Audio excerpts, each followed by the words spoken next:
Hello, our esteemed viewers, and welcome to our Talknote Productions. We are here today to discuss the set books, and as we have been doing, you're aware that we have been discussing the short stories, that is a silent song, and other stories. We have also been discussing the Samaritan and also Fathers of Nations. I would like to invite you to this particular presentation that will be dealing with the fourth story in a silent song and other stories, and that is an incident in the park by Meja Mwangi. Meja Mwangi is actually a Kenyan author, you're aware of that, and he is at one particular time authored a text, Kakas for Hounds. So it is the same Meja Mwangi that has written the short story as an incident in the park. So what is this story about? An incident in the park is a story about the problems of urbanization and the issues that are there in the modern cities. I think this is what this story is trying to interrogate, the problems that we have in our upcoming cities. Now the first problem, when you read this story, is a problem that I would say the problem of water. Water is a big problem here because in August, there has never been any rain. And that is what the author tells us. Almost everything in the park has dried up. And also the ground is a deep, dusty brown, bare and parched. And that means there is no growth at all. The grass has also dried and the trees have also shed their leaves. And that is an indication that in the city, as we talk, there is no rain. And that is why the life that is there in the park, the grass, is drying up and the trees are shedding their leaves. So that is one of the aspects, one of the problems that we find in this city, the problem of water. And the second problem is unbearable heat. The sweltering heat is very oppressive as it comes from the sun. So we are told that the artificial lake in the city where people are supposed to swim has dried up, and the boat is there because there are few people who are using the boat. But again, the water that is in the lake has actually become murky and muddy in one way or the other, and that means that the heat, the sweltering heat, has actually dried up the life that is actually in the lake. So we also experience instances of what I call the traffic, both human and motorized traffic. Now we are told, or the writer describes the city as clogged up with the problem of traffic. Cars are baying on the highway. We are also told that brakes are shrieking, ambulances are wailing, racing against death. Then trains are also described as whistling urgently. So it tells you a city that is also suffering from what we call the traffic jams. It comes from the human beings and also from the motorists. Again, apart from the motorists actually being part of this traffic, the bit of the human is described as overwhelming human traffic. We are told that the author calls it a flood of hungry office workers gushing out of the ministerial offices. So you can see quite a number of people.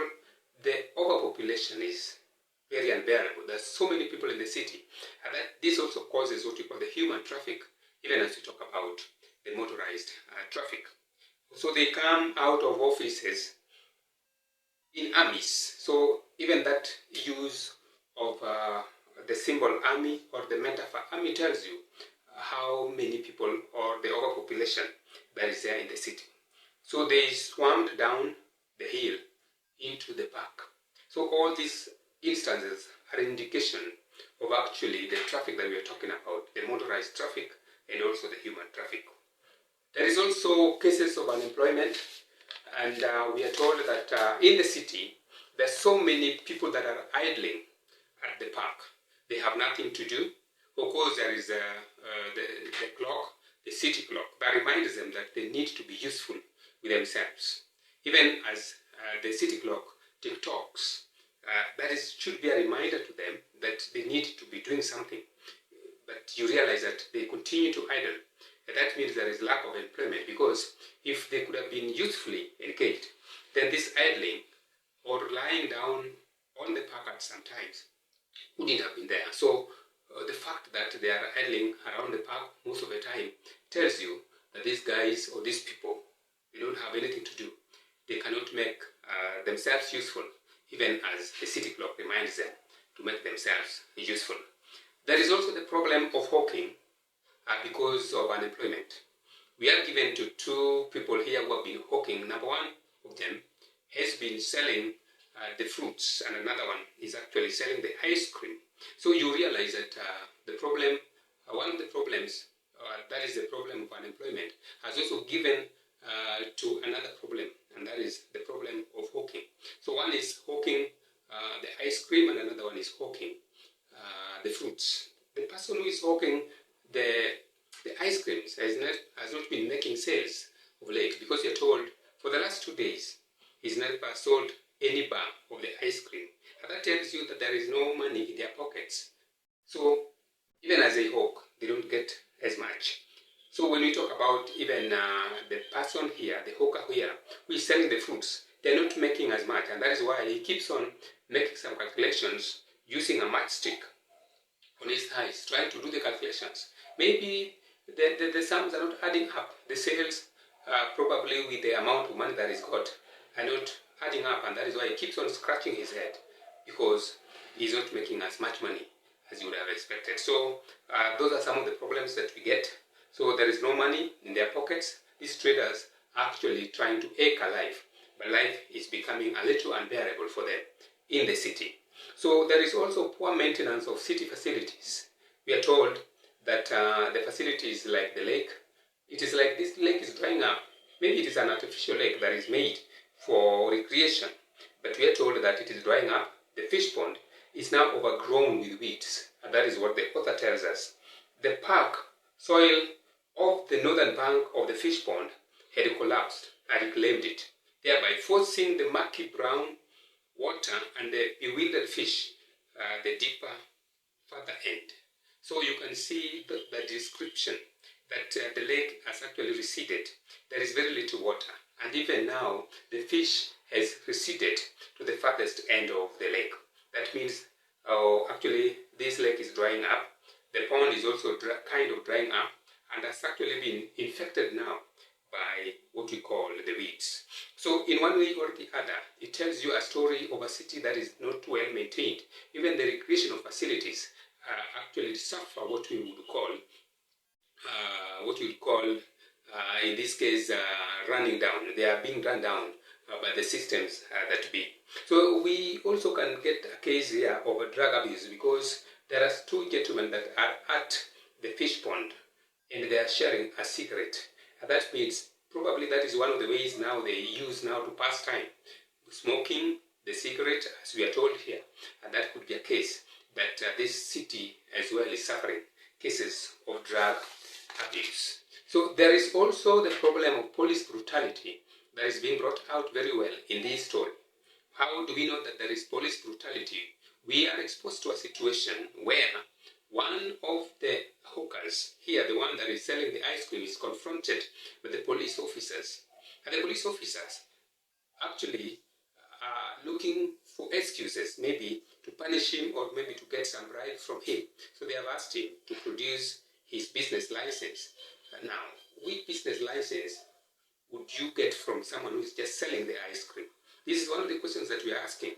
Another case is when these policemen confront the fruit seller, and they are asking him to produce two documents. Number one, they want him to produce the identity card and also to produce the license, and he has not been able to produce the two. That means he may not have them. The question is, why? Why would you get a business license and you just someone selling fruits? So in this case, they insist that he has to produce these things, and he says that they have been left at home. So when this happens, Actually, he realizes that his life is in danger. And therefore, they might even be asking for the bribe. So he produces 5 shillings to give them. Unfortunately, they refuse to take that because probably they feel that is very little money. So what happens? There is also the problem of corruption that comes out very well when you read this story, because the man is trying to bribe the police constables. The first case of bribery is when he gives the constables 5 bob and they have refused. He has also given them 10 shillings, they have refused. So it means that they are used to taking even bigger or even larger amounts of money from these hawkers. So when you give them a small amount of money, they wouldn't take, and they would insist that you go and see the judge. So there's so many things that we have learned from this story, the problems of our upcoming urban centers. I've mentioned quite a number of things, and just to take you through those things again. Number 1 is the water problem. Number 2 is the unbearable heat, probably because of pollution. Number 3 is the traffic, both human and motorized traffic. It is a big problem in the cities. Number 4, there is the unemployment. So many people are idling in the city. We have the problem of hawking that also comes as a result of unemployment. We also have the problem of money. Money is not in the pockets of people. And that is why those who are trying to hawk for 2 days, the ice cream seller has not actually sold any bar of the ice cream. So we have the problem of money, poor maintenance of the city facilities. I've talked about the lake and the pond. There is a drug abuse because of those 2 people at the pond trying to share the cigarette. And there is also the problem of police brutality. It comes out very clearly because these police officers are trying to brutalize the hawkers in the city. And that is why this hawker finally has actually dropped into a ditch and is stoned to death. This comes as a result of what we call the police brutality. Then there is corruption. And finally, we are exposed to a city that has got so many problems. Thank you very much, and continue to listen to us as we present you with analysis of the short stories. I am your presenter, Oyuga Zedomolo, and if you haven't subscribed to our YouTube channel, kindly do so, because we have a lot to share with you, even as you also continue to help our students out there. May God bless you abundantly.